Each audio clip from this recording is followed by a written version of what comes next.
This is Mark Folk with New Wilderness Adventures in Charlotte, North Carolina at Jeff Andreessen's house with Gary Barkalow from the Noble Heart, and you're on the trail.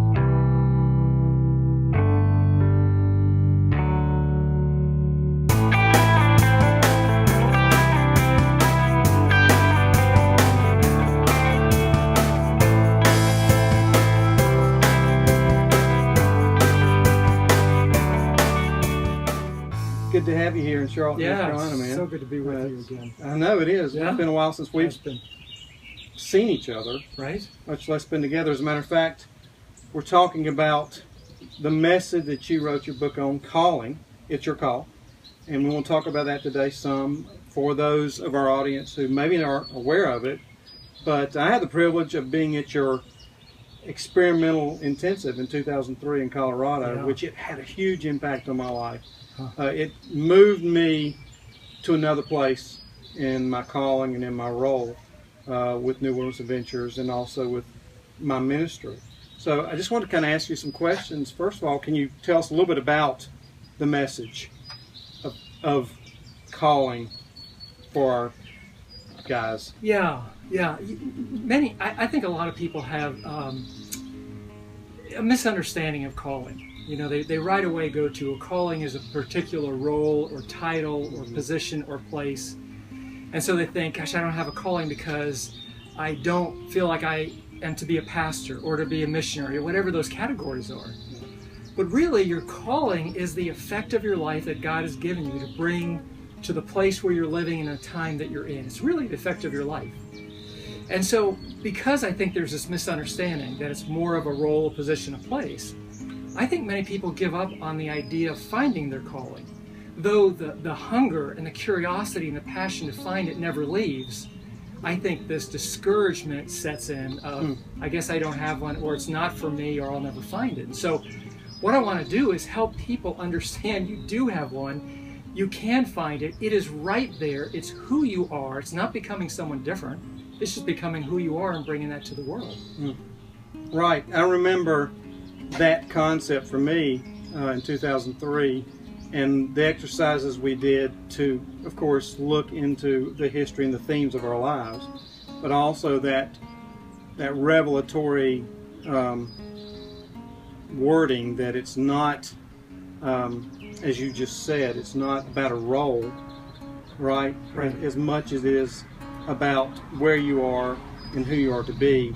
Instead of what we think of, we deal with it every day. I think someone said if you go to any seminar and if it's purpose-driven life or if it's some kind of a find your role, it's the number one filled up spot almost in every place. And people are going and they're looking for a job title. Right. Or what they're doing is they're looking for, or they have this idea if they find their ideal job title or position or role, they'll be happy in life and life will go well. Right. And first of all, it's not true. I mean, if we do find the life that we were created to live, it's in our heart, there is something very fulfilling and joyful about it. Yeah. Now, it won't necessarily be easier, and a lot of people are looking for the easier life, and they think it comes in finding the right job or position. So, you're right, I think people go for kind of a wrong reason, the majority of people, thinking this will make my life easier or better. Right. Rather than I just want to bring who I am to this world because it's needed. But I remember something you said one time about calling is though that when you do walk into that calling is that things that are difficult won't feel difficult all the time because you are in your calling. Right. It doesn't feel like drudgery. Right. So the things that we sometimes just tolerate in life, it becomes easy to handle that because you know what your life is about, you're bringing that to the world, and those things can be your means to bring the effect of your life to the people around you. So it's a whole different game when you understand who you are, and it's just bringing that to the world. It's the greatest desire on your heart. Yeah, and it is a truth that really needs to be shared with a lot of people because we hear all the time, I don't know my calling in life, I don't know my purpose in life, and generally they do associate it so much with some kind of a job title or a particular role that they might think of, within maybe ministry, or something else. And it really does cause a lot of confusion in their minds. And you're right, something you said about they become discouraged and almost give up. Right. Well, if what happens, which I think does, is they're just given a few categories Yes. of calling. Yes. Depends on the church you're in or wherever you're at. And you look at those and you think, I really don't want to do that. Then you feel like either there's something wrong with you because you don't want to do it, or you're just not, God just isn't walking with you. You don't have a place in this. And so it becomes so discouraging rather than saying, no, actually you do have a call and your life is really important. So now more than about 15 years, 14 years you've been teaching this message. What have you seen as the impact? What have you witnessed with people? Lives changed. What have you seen? Well, a number of things. Kind of depends on what they've come into the retreat or the online calling course or whatever, what kind of place their heart was in. Right. What I find is that people are more awakened to their heart, their walk with God than they were before.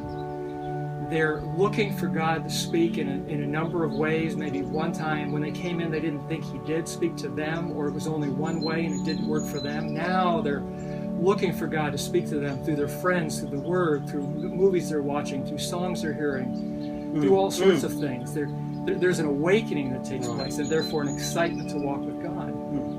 And the other is just this hope that my life does have a weightiness to it that other people need. And so now they're just more willing to offer what they see, what they hear, what they know, what they sense to other people. So that seems to be the greatest effect, which is that's enough if that's what's happening through those things.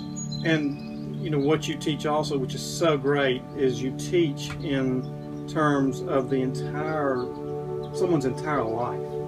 The themes, the initiation, the journey of their life, which is initiating them all the time into their calling.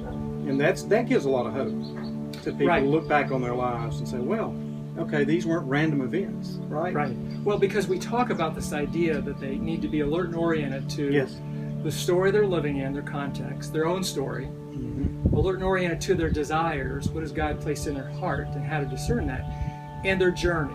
What is this journey that God has them on, this developmental journey?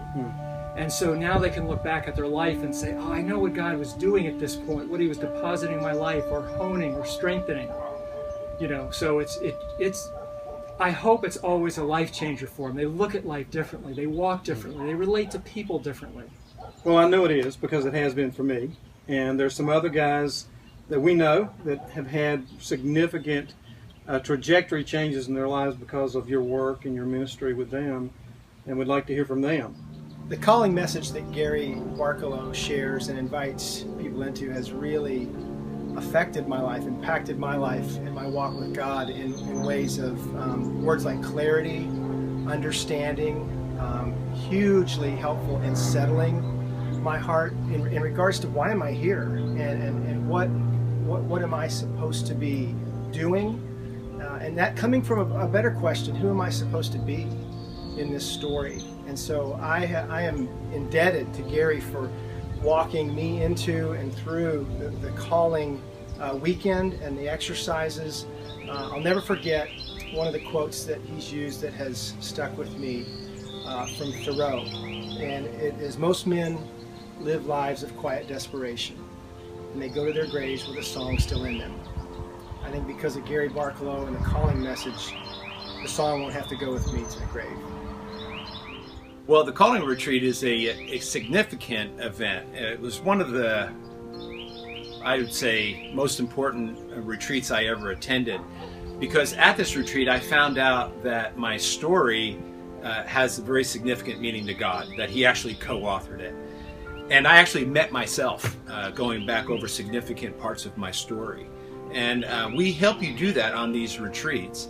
And the fact that my desires were given to me by God was another revelation to me, that they really mean something and that I should follow them and actually take a risk to offer these desires. And so it was a lot of fun. It was a journey of discovering that these desires are there, and how do we go about them. And of course, that's the process of journey.